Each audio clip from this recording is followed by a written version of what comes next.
ओम। सर्वप्रथम ओम का उच्चारण ओ।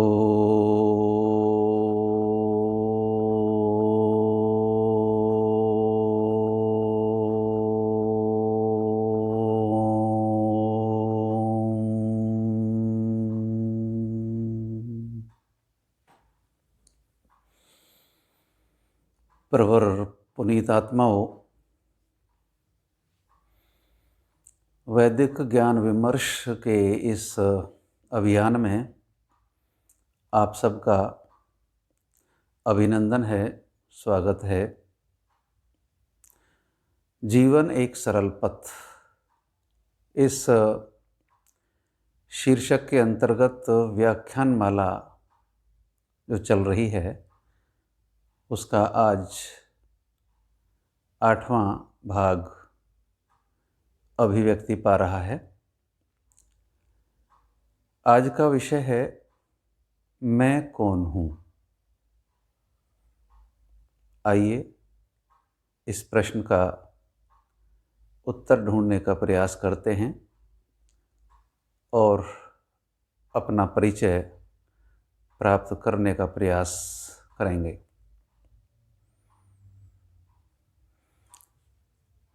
आज का मनुष्य बहुत सारी विद्याएं जानता है, पढ़ा है। अनेक प्रकार की विद्याएं, रसायन विद्या, भौतिक विद्या, गणित विद्या, शिल्प विद्या, नौका विद्या, वायुयान विद्या, असंख्य प्रकार की विद्याओं को वह जानता है, भली भांति पढ़ता है, समझता है, परिचय है उसका। किंतु बहुत ही विडंबनापूर्ण बात है कि वह स्वयं को नहीं जानता। सारे संसार के अनेक तत्वों को जानता है परंतु स्वयं को नहीं जानता। सारे संसार की अधिकांश जानकारी रखने का दंभ रखता है परंतु स्वयं का परिचय क्या है शायद वह नहीं जानता। आइए आज जानने का प्रयास करते हैं। मैं कौन हूँ जब यह प्रश्न पूछा जाता है किसी से तो उसका परिचय इस प्रकार दिया जाता है कि मेरा नाम अमुक है, मेरे पिता का नाम फलां है, मेरा आवास फलां शहर या ग्राम में है, मेरा जिला, मेरा देश, प्रदेश आदि आदि यह परिचय दिया जाता है। वास्तव में ये परिचय है किंतु स्मरणीय है कि यह परिचय सांसारिक परिचय है। सांसारिक व्यवहार चलाने के लिए यह आपका या हमारा परिचय है। तो वास्तविक रूप में फिर हमारा परिचय क्या है, आइए जानने का प्रयास करते हैं। परम पिता परमात्मा का प्रदत्त ज्ञान जो चारों वेद हैं उनकी मान्यता के अनुसार इस संसार में 3 पदार्थ अनादि हैं, ईश्वर, आत्मा और प्रकृति। अनादि पदार्थ होने से अभिप्राय है जिसका आदि ना हो, अर्थात जिसकी उत्पत्ति कभी न हुई हो, जिसकी रचना कभी न हुई हो, अर्थात न जिसका प्रारंभ है न जिसका अंत है। ऐसे 3 तत्व इस संसार में हैं। अब इन 3 तत्वों में से आप या हम भी हैं। तो मैं ईश्वर तो नहीं, क्योंकि ईश्वर सर्वज्ञ है। मैं तो सब कुछ नहीं जानता। मैं ईश्वर नहीं, तो फिर प्रकृति अज्ञ है, अर्थात जड़ है, कुछ भी नहीं जानती। किंतु मुझे तो कुछ ना कुछ जानकारी है, ज्ञान है। तो फिर आत्मा अल्पज्ञ है, थोड़ा ज्ञान है। जी हाँ, तो मैं आत्मा हूँ। जो प्रश्न किया गया कि मैं कौन हूँ, इसका सुस्पष्ट उत्तर है कि मैं आत्मा हूँ। आइए देखते हैं कि इस आत्मा का शरीर के साथ क्या संबंध है, ये संबंध कब जुड़ता है, कब टूट जाता है, इसे देखने का प्रयास करते हैं। वैदिक मान्यता है और स्पष्ट अनुभवात्मक सभी का ये ज्ञान है कि जीवात्मा का शरीर के साथ जब संयोग होता है, जुड़ता है, तो इसका नाम जन्म है। और जब आत्मा शरीर से अलग हो जाता है, विलग हो जाता है, तो उसका नाम मृत्यु है। जन्म और मृत्यु दो ऐसी घटनाएं जो जीवात्मा और शरीर से संबंध रखती हैं। यह आत्मा और शरीर का संबंध है। आइए देखते हैं कि ये शरीर कितनी अवस्थाओं से गुजरता है, कितने परिवर्तनों के साथ ये आगे बढ़ता है। तो क्या इस तरह के परिवर्तन आत्मा में भी आते हैं, देखने का प्रयास करते हैं। ये शरीर छोटा सा एक शिशु के रूप में आता है माँ के आंचल में। इसमें रहने वाला मैं तत्व, उस समय अनुभूति होती है इसकी। समय गुजरता है, उसके बाद शरीर का और विकास होता है, शरीर बढ़ता है। पहली जो अवस्था है माँ के आंचल में आने के बाद लगभग 3 वर्ष तक शरीर की इस अवस्था को शैशव अवस्था कहते हैं। शरीर का और विकास होता है, इसमें वृद्धि होती है। तो लगभग 10 वर्ष तक की अवस्था को बाल्यावस्था कहते हैं। शरीर में और विकास होता है और ऊर्जा और शक्ति उत्पन्न होती है इसमें। इसकी क्षमताएं और बढ़ती हैं और लगभग 20 वर्ष की उम्र तक की अवस्था को, 10 से लेकर 20 वर्ष तक की इस अवस्था को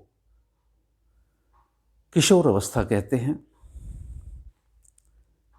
ध्यान देने की बात यह है कि छोटा सा शिशु माँ के आंचल में है, शरीर छोटा सा है, किंतु मैं इसमें वही हूँ। बचपन अवस्था आई, शरीर बढ़ गया, किंतु मैं वही हूँ। और शरीर का विकास हुआ, वृद्धि हुई, इसमें किशोर अवस्था आ गई, शरीर बढ़ गया, किंतु मैं वही हूँ। तो मैं तो अपने उसी रूप में चला आ रहा हूँ। शरीर की अवस्थाएं आगे बढ़ रही हैं। 20 वर्ष से लेकर 40 वर्ष की उम्र तक यह यौवन अवस्था कहलाती है। इसमें शक्ति संचय, इसकी ऊर्जा क्षमता अपनी चरम सीमा पर होती है। यह यौवन अवस्था कहलाती है। इसके बाद 40 वर्ष से लेकर 60 वर्ष की उम्र तक की जो आयु है, इसे प्रौढ़ावस्था कहते हैं, क्योंकि इसमें मनुष्य की सोचने और निर्णय लेने की क्षमता में बड़ी गंभीरता आ जाती है। वह यौवन की सी चंचलता या मात्र जोश ही नहीं रहता, किंतु इसमें बहुत गहन समझदारी भी आ जाती है, इसलिए इसे प्रौढ़ावस्था कहते हैं। 60 वर्ष से लेकर 80 वर्ष तक की आयु, इस उम्र को वृद्धावस्था कहते हैं। इसमें बाल पक जाते हैं, शरीर के अंग प्रत्यंग शिथिल होते चले जाते हैं, उनकी क्षमताएं घटती चली जाती हैं, दृष्टि कमज़ोर हो जाती है, सुनने की क्षमता भी कम हो जाती है। ये दशा वृद्धावस्था है। इस अवस्था में भी मैं वही हूँ जो माँ के आंचल में था। इसका अर्थ है कि मैं अर्थात जीव अर्थात आत्मा वही है। शरीर की अवस्थाएं बदल रही हैं। 80 वर्ष के बाद आगे तक की जो उम्र है, इसे जरा अवस्था कहते हैं। इसमें कई बार इतनी क्षमताएं कम हो जाती हैं कि व्यक्ति अपनी नैमित्तिक क्रियाएं, नित्य कर्म की जो क्रियाएं हैं नित्य प्रति की, उन्हें भी करने में कई बार सक्षम नहीं होता है, इसलिए इसे जरा अवस्था कहते हैं। इस प्रकार 7 अवस्थाओं से ये शरीर गुजरता है, किंतु हर अवस्था में इसमें रहने वाला मैं अर्थात आत्मा तो वही का वही ही विद्यमान बना रहता है। ये संसार के अनित्य पदार्थों के लक्षण हैं कि उसमें 6 प्रकार के विकार आते हैं। जिसे यूँ स्पष्ट करें, जायते, वर्धते, संस्थयते, विपरिणम्यते, नश्यते,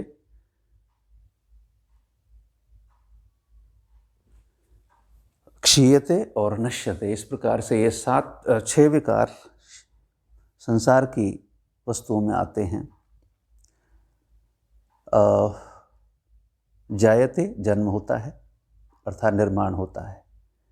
वर्धते, उसमें वृद्धि होती है। संस्थयते, वृद्धि होते होते एक अवस्था में आकर ठहर जाती है, रुक जाती है। विपरिणम्यते, उसमें धीरे धीरे विकार या विकृति शुरू हो जाती है। क्षीयते, फिर वह धीरे धीरे क्षीण होने, नष्ट होने लग जाता है, क्षीण होने लग जाता है, जर्जर होने लग जाता है और अंत में नश्यते, नष्ट हो जाता है। 6 प्रकार के विकारों के दौर से गुजरता है ये शरीर। वनस्पति, पेड़ पौधे सभी की दशाएं आप इस रूप में देख सकते हैं। इस प्रकार से जीवात्मा का शरीर के साथ जो संयोग है, ये इस तरह शरीर अपनी इन 7 प्रकार की अवस्थाओं से गुजरता है। आत्मा इसमें बना रहता है। हर एक समय आता है कि इसे आत्मा को इस शरीर छोड़ना पड़ जाता है, इसी को मृत्यु कहते हैं। ये आत्मा और शरीर का इस तरह ये संबंध है और प्रयास करते हैं इसे तलाश करने का। ये आत्मा इस शरीर से कैसे जुदा है, किन लक्षणों के कारण यह भिन्न है, अलग है, इसे देखने का प्रयास करते हैं, समझते हैं। क्योंकि हमारी भ्रांति क्या रहती है, अनेक बार इस शरीर को ही हम मैं समझे हुए रहते हैं। ये शरीर ही मैं हूँ, ऐसी हमें अनेक बार भ्रांति होती है। यह अविद्या है। अविद्या का ये पहला लक्षण है कि मैं इस शरीर को ही मैं समझे रहता हूँ, जबकि मैं इस शरीर से भिन्न हूँ। इसे समझने का प्रयास करते हैं। मेरे हाथ में एक वस्तु है, पेन है, तो मैं कहता हूँ कि यह मेरा पेन है। इसका अभिप्राय क्या है कि मैं पेन हूँ या पेन से भिन्न हूँ? पेन अलग है, मैं अलग हूँ। मेरा जो शब्द है ये उस दोनों वस्तुओं के संबंध को दर्शाता है। तो 2 वस्तुएं हो गई, पेन और मैं। यह मेरा पेन है, मैं पेन से भिन्न हूँ। दूसरा उदाहरण देते हैं, यह मेरा फ़ोन है, फ़ोन अलग है, मैं अलग हूँ। आगे बढ़ते हैं, यह मेरा हाथ है, हाथ अलग है, मैं अलग हूँ। ठीक ऐसे ही यह मेरा शरीर है, तो शरीर अलग वस्तु है और मैं अलग वस्तु हूँ। इससे स्पष्ट होता है कि मैं आत्मा हूँ। मेरा परिचय, आध्यात्मिक परिचय यही है कि मैं आत्मा हूँ, शरीर से भिन्न हूँ। शरीर मैं नहीं हूँ, शरीर मैं नहीं हूँ, मैं शरीर से भिन्न हूँ और आत्मा हूँ। यह मेरा परिचय है, यह आपका परिचय है। अब उन लक्षणों को देखते हैं जिनके आधार पर मैं या ये चेतन जीवात्मा जड़ वस्तु से अलग दिखाई देता है। पहला लक्षण है इस चेतन आत्मा का इच्छा, दूसरा द्वेष, प्रयत्न, सुख का अनुभव करना, दुख का अनुभव करना और ज्ञान। ये 6 लक्षण हैं। फिर से दोहराता हूँ, सुख, दुख, इच्छा, द्वेष, ज्ञान और प्रयत्न। ये 6 लक्षण हैं जिनके आधार पर हम ये स्पष्ट करते हैं कि ये चेतन अलग है और जड़ वस्तुएं अलग हैं। ये 6 लक्षण जड़ वस्तु में नहीं होते, हाँ, चेतन आत्मा में होते हैं। चेतन परमपिता परमात्मा भी है, किंतु सर्वांश में उनमें और भी अलग विलक्षणताएं हैं। यहाँ पर आत्मा और जड़ प्रकृति के बीच ये भिन्नता दिखाई जा रही है। तो पहला लक्षण है इच्छा। जड़ वस्तु में इच्छा नहीं होती। इच्छा नाम का गुण चेतन आत्मा का गुण है। मनुष्य और असंख्य प्राणी ये सब चेतन की श्रेणी में आते हैं। प्रकृति जड़ है। आप देखें, कार, स्कूटर, ये खड़े हैं, जड़ हैं। ईंट, पत्थर, पहाड़, मकान, ये सभी वस्तुएं जड़ हैं। इनमें इच्छा नाम की कोई शक्ति नहीं है, कोई गुण नहीं है। हाँ, चेतन आत्मा में इच्छा नाम का गुण है। अनेक विज्ञान पढ़े, अनेक बुद्धिजीवी लोग, बड़े बड़े ऊंचे पदों पर कार्य कर रहे लोग स्वीकार नहीं करते कि ईश्वर भी कोई वस्तु है या आत्मा नाम की कोई अलग इस तरह का तत्व है। बस इस प्रकृति के ही आसपास उनका प्रयास और अध्ययन की कोशिशें रहती हैं। वहीं तक ही उनकी ज्ञान सामग्री सीमित होती हैं। और उनका कहना ये होता है कि हम कैसे समझें, हम ये सिद्ध नहीं होता कि आत्मा नाम की कोई वस्तु है। उनसे बात की जाए कि आप आत्मा को मानते हैं, तो उनका उत्तर है हम नहीं मानते। आप ईश्वर को मानते हैं, उनका उत्तर होता है हम नहीं मानते। क्यों? क्योंकि दिखाई तो देता नहीं, आत्मा दिखाई तो देती नहीं, हम कैसे स्वीकार करें? उनका ये सीधा सीधा तर्क होता है। बातचीत में कई बार प्रयास किया जाता है कि ये बात समझ में आनी चाहिए, बुद्धि से समझाई जाए। तो उनसे प्रश्न किया जाता है कि क्या आप किसी भी ऐसी वस्तु को नहीं मानते, नहीं स्वीकार करते जो होती तो है, दिखाई नहीं देती? बोले हाँ, मानते तो हम ऐसे ही हैं। जो वस्तु दिखाई देती है, आँखों से दिखती है, उसे ही हम स्वीकार करते हैं। तो उनसे प्रश्न किया गया कि क्या आप पृथ्वी में गुरुत्वाकर्षण बल को स्वीकार करते हैं? तो वैज्ञानिक वे लोग कहते हैं कि जी हाँ, तो पूछा कि क्या गुरुत्वाकर्षण बल दिखाई देता है? नहीं। क्या आप एक्स रेज को स्वीकार करते हैं? हाँ, मानते हैं। क्या वो दिखाई देती हैं? नहीं।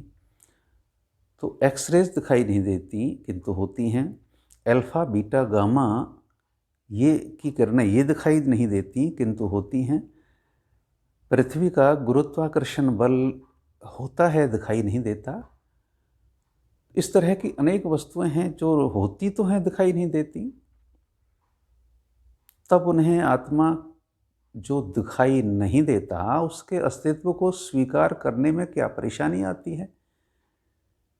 आखिर हारे हरनाम ये स्वीकार करना पड़ता है उन्हें, क्योंकि एक सूत्र है कि कोई भी गुण अपने द्रव्य से अलग नहीं रह सकता।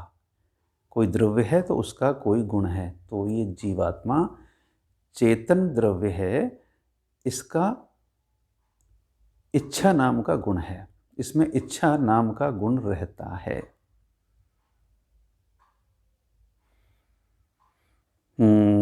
धूप में खड़ी है बाइक, उसे न धूप लग रही है, पानी में भीग गई है, तो ना उसे इस तरह दुख का अनुभव है। किंतु एक छोटा सा कोई भी प्राणी, जरा सी तेज धूप लगेगी तो प्रयास करेगा वो छाया में पहुंचे, उसकी इच्छा होती है सुख का मार्ग ढूंढे। तो ये जो लक्षण हैं, इच्छा, द्वेष, प्रयत्न,